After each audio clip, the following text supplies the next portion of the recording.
પરમ દિવસે હું ને સુશીલા શાકભાજી લેવા માર્કેટમાં ગયા. તે ગધેડો જતો હતો. મને થયો લાવ જરા સળી કરું. મેં કહ્યું સુશી, આ જો તારો સંબંધી જાય ઓળખે છે ને? મને કે મારા દિયરને હું ન ઓળખું? બોલો, આવી માથાની છે. કહું છું હું છે ને તે વાટકી લેવા માટે સાડીવાળાની દુકાને જઈને આવું. હો, વાડકી લેવા સાડીવાળાની દુકાને?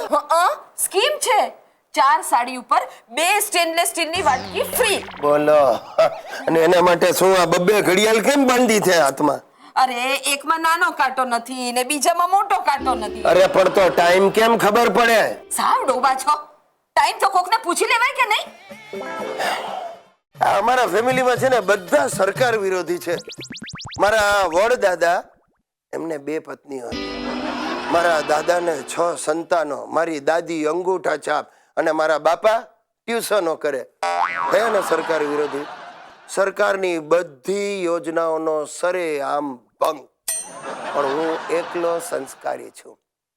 સરકારની યોજના પ્રમાણે મેં સમજી વિચારીને મોટી ઉંમરે લગ્ન કર્યા. હા, જો કે અમારા ફેમિલીના ટ્રેક રેકોર્ડને લીધે કોઈ છોકરી નહોતું આપતું, એ આખો અલગ જ વિષય છે.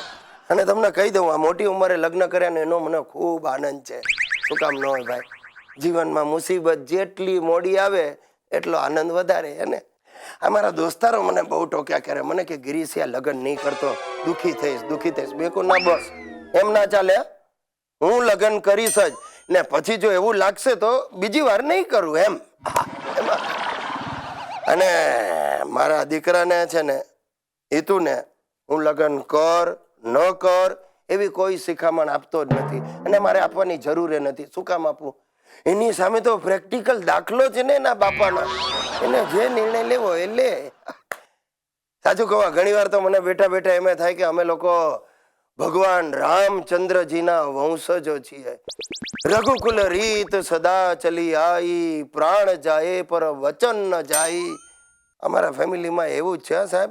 અગ્નિની સાક્ષીએ લીધેલું વચન આજ દિવસ સુધી કોઈએ તોડ્યું નથી. એટલે કે કોઈએ છૂટાછેડા લીધા નથી. ભલે કેટલીય વાર પ્રાણ જવાની ઘડીઓ આવી ગઈ સાહેબ. આવી ઉચ્ચ ભાવનાને કારણે જ અમારું ફેમિલી સમાજથી અલગ તરી આવે છે. આ જો કે અત્યારે ડૂબવાના હારે છે. તમારે બચાવવા માટે હાથ લંબાવવો હોય તો લંબાવજો. તમારો હાથ પકડીને તમને ખેંચી લઈશું. એક દી ભલા બે.